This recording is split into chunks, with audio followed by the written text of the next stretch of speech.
Franz Kafka, the master of the absurd, saw time as a prison. He believed that death offered a way out. For Kafka, time was not a linear progression, but a cyclical trap. It was a wheel that kept turning, crushing us beneath its weight.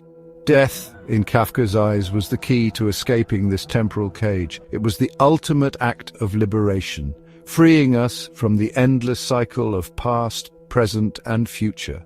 In death, there is no time, only eternity. This concept is central to many of Kafka's works, most notably in The Trial and The Metamorphosis. His protagonists are often trapped in absurd situations, unable to escape the relentless march of time. Death, though feared, is also presented as a release from this torment. Kafka's view of death is not one of morbidity, but of profound longing. It is a yearning for something beyond the confines of our temporal existence, a desire for a state of being where time holds no dominion. Arthur Schopenhauer, the philosopher of pessimism, believed that life was inherently full of suffering.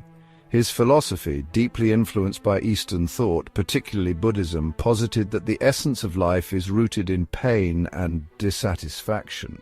This suffering, he argued, stemmed from our relentless desires, our insatiable will. The will, according to Schopenhauer, is an irrational force that drives us to constantly seek fulfillment, yet never allows us to be truly satisfied.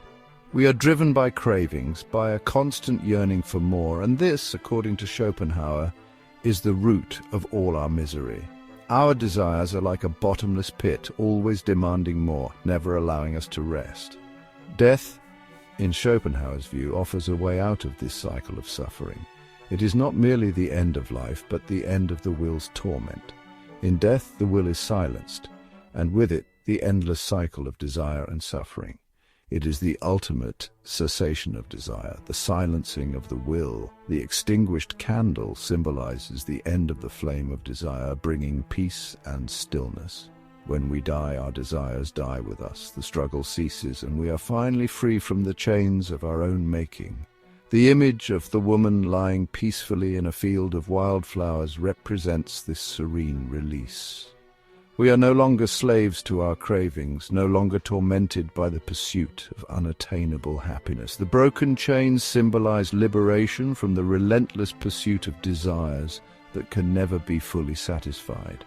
Schopenhauer saw the world as a manifestation of the will, a force that drives all living things. This will is not just a human trait, but a fundamental aspect of all existence, influencing every action and event. This will, he believed, was blind and purposeless, leading only to endless striving and inevitable disappointment. Like moths drawn to a flame, we are irresistibly pulled towards our desires, often to our own detriment. Death, therefore, was not an end, but a release from this cosmic struggle.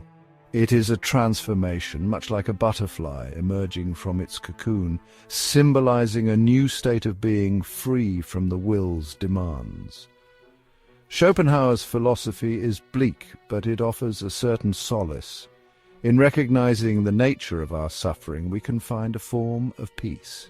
The act of writing by a serene lake represents contemplation and acceptance of these truths.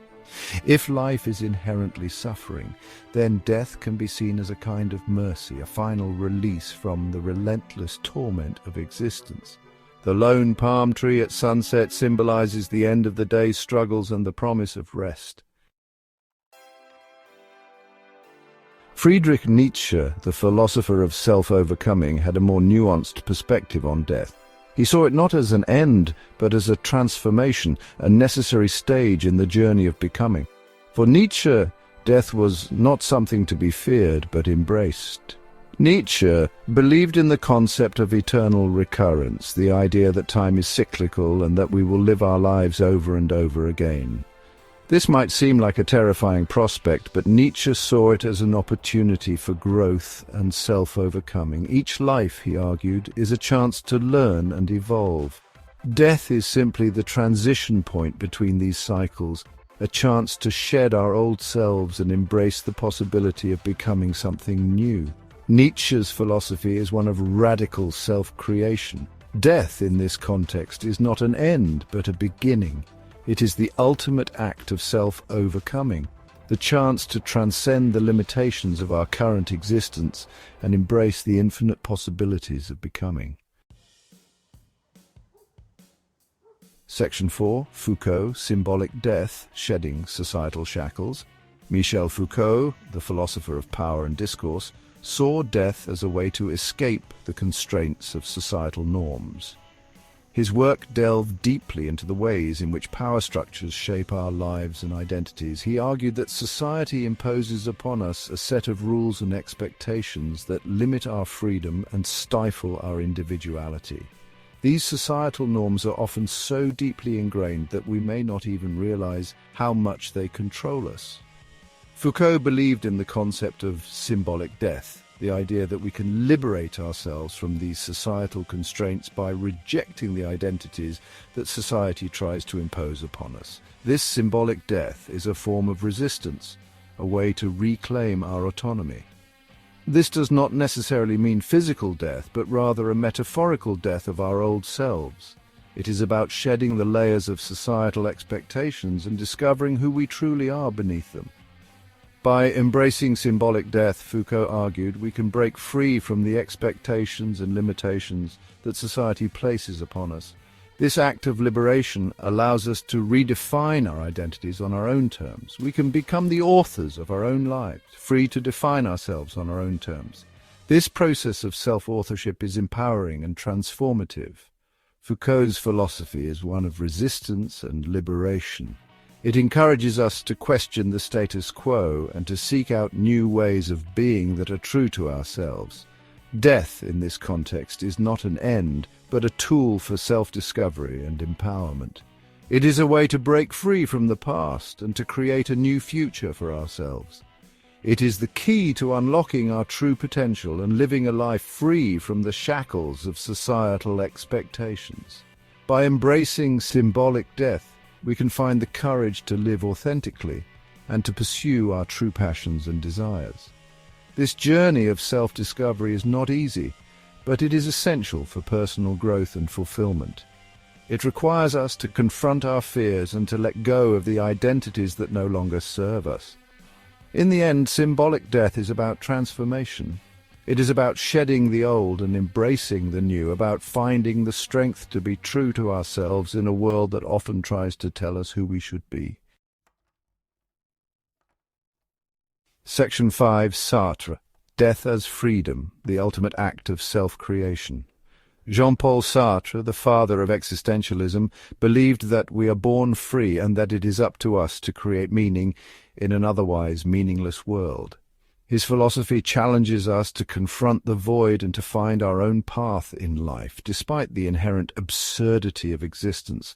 He famously said, "Man is condemned to be free." This statement encapsulates the paradox of human existence.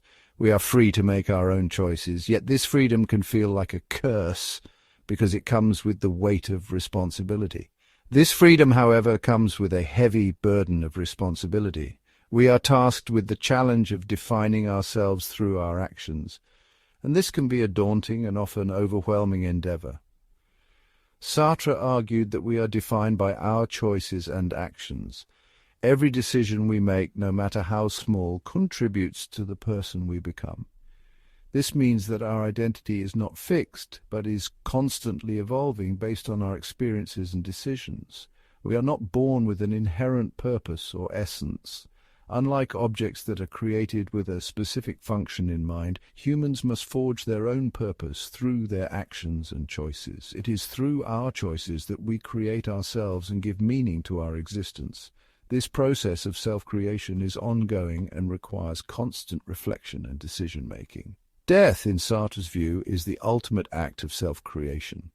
It is the final moment when our life story is complete and we are no longer able to make choices or change our path. It is the moment when we are finally free from the burden of choice and the responsibility of creating ourselves. In death, we are liberated from the constant pressure to define and redefine our identity. In death, we are released from the anguish of freedom and the weight of our own existence. This release can be seen as a form of ultimate freedom, where we are no longer bound by the constraints of life. Sartre's philosophy is one of radical freedom and responsibility. It challenges us to embrace our freedom and to take ownership of our lives, even in the face of uncertainty and existential dread. Death, in this context, is not an end but a completion. It is the culmination of our life's journey, the point at which our story is fully told. It is the final act in the drama of our lives, the moment when we relinquish control and surrender to the void. In this way, death can be seen as the ultimate expression of our freedom, the final chapter in the narrative of our existence.